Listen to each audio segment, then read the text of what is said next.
वडापाव खाण्याची जी मज्जा येते ना. हा, वॉरंटी मध्ये असल्यामुळे आपल्याकडे पावती असल्यामुळे त्यांनी फ्री मध्ये आपल्याला रिपेअर करून दिला. इथे एक काकी आहेत, खूप चांगला वडापाव विकतात. मी आता तयार झालोय आणि आम्ही तयार झालोय म्हटलं की काही ना काहीतरी खरेदी होणार, असं काहीतरी एक गणित असतं आमच्या बाबतीमध्ये.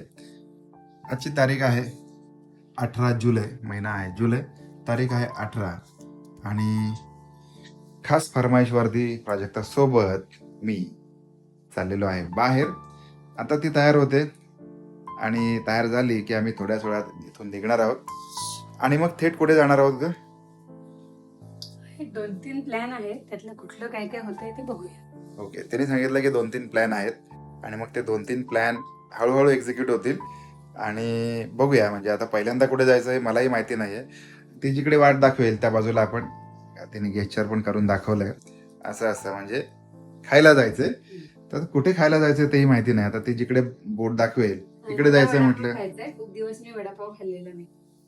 इकडे जायचं म्हटलं तिकडे जायचं, इकडे जायचं म्हटलं तिकडे, सरळ जायचं म्हटलं सरळ जायचं. आणि थोडक्यात बायको सोबत असली की आपण नाकासमोर चालायचं. नाकासमोर आणि खिसा ओपन ठेवायचा. बरोबर.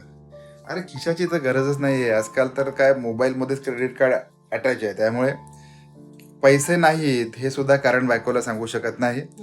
क्रेडिट कार्ड मारा असं ती सल्ला देऊ शकते. अर्थात रेडी होत झाले ना? चलो, रेडी झालेली आहे. झाली की लगेच आपण निघूया. समोर पनवेल पुस्तकाच्या समोर इथे एक काकी आहेत, खूप चांगला वडापाव विकतात. त्यांच्याकडे वडापाव खायला आलोय.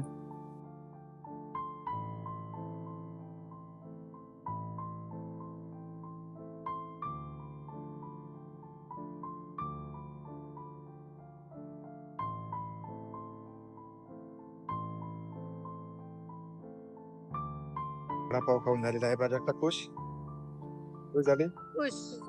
माझ्या घड्याळाचा सेल बिघडला होता आज, त्याच्यामुळे म्हटलं की घड्याळाचा आपण सेल काही करून रिपेअर करून घेऊ, बदलून घेऊ.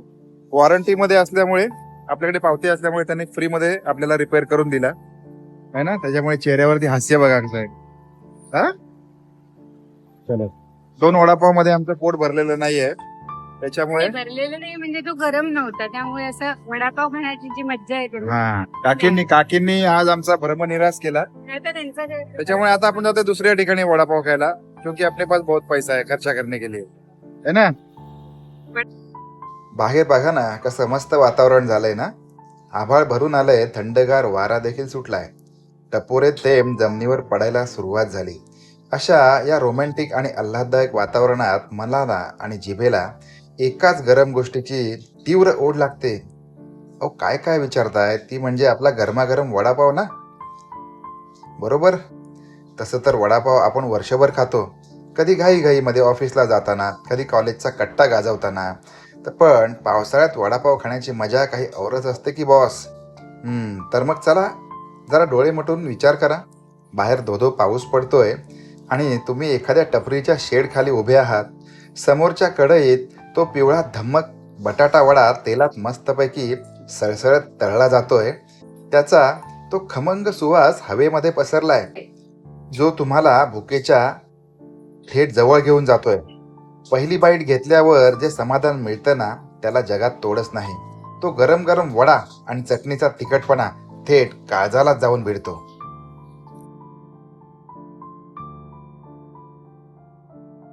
वडापाव 20 रुपयावरून 25 रुपयावर गेलाय. समजा तो 50 रुपये वडापाव झाला तर तुम्ही खाणार का? हो, हे आम्ही खाणार.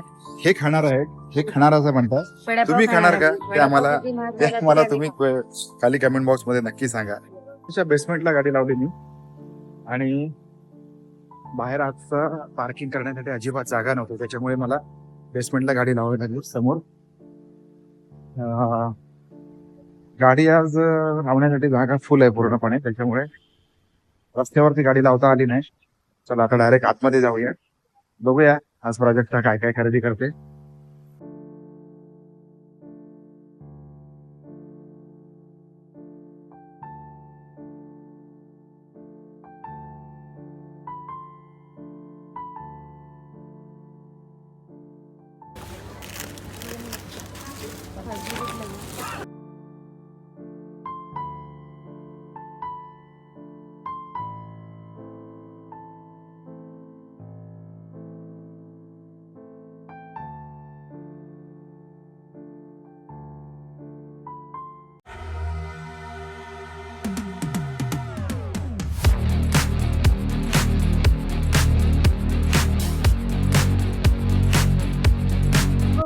खाते मी घेताना कोण नको नको म्हणत होतं.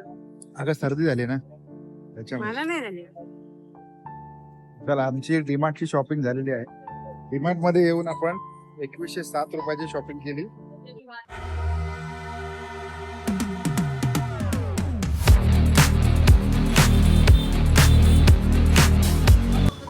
आता माझी शेवटचा 2 पेपर बाकी आहेत आणि आज सुट्टी आहे. मग मी म्हणलं आईला आपण बाहेर नको जायला, मला ना आज तिखट तिखट मिक्स डाळींची आमटी खायची आणि मला चवळी आवडते.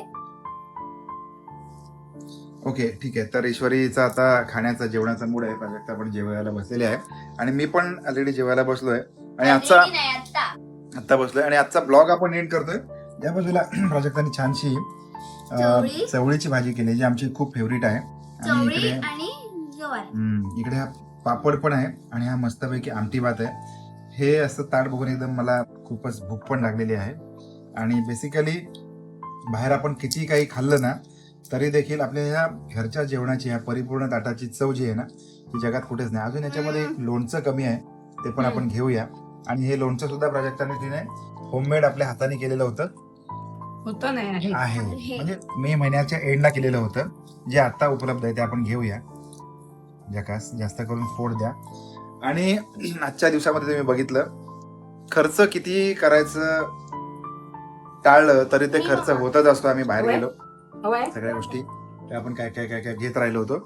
आणि ईश्वरीची सुद्धा प्रिलियम आता संपलेली आहे. पहिली एक्झाम आमच्याकडे त्याला घटक चाचणी म्हणायचो आम्ही मराठीमध्ये, पण यांच्याकडे काय म्हणतात टेस्ट.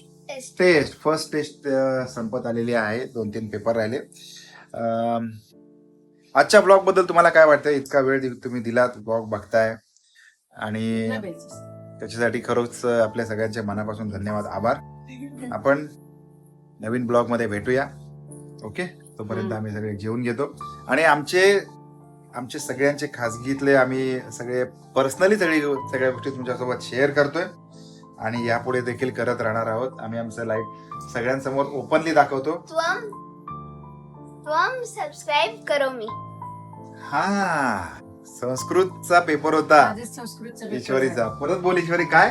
तुम सबस्क्राईब करो मी. तुम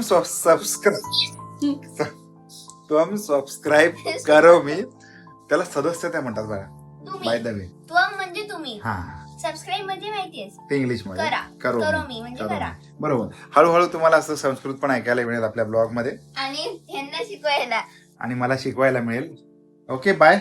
आणि तुला शिकायला बाबा शिकायला मिळेल. शिकवायला नाही. Thank you very much. Bye bye.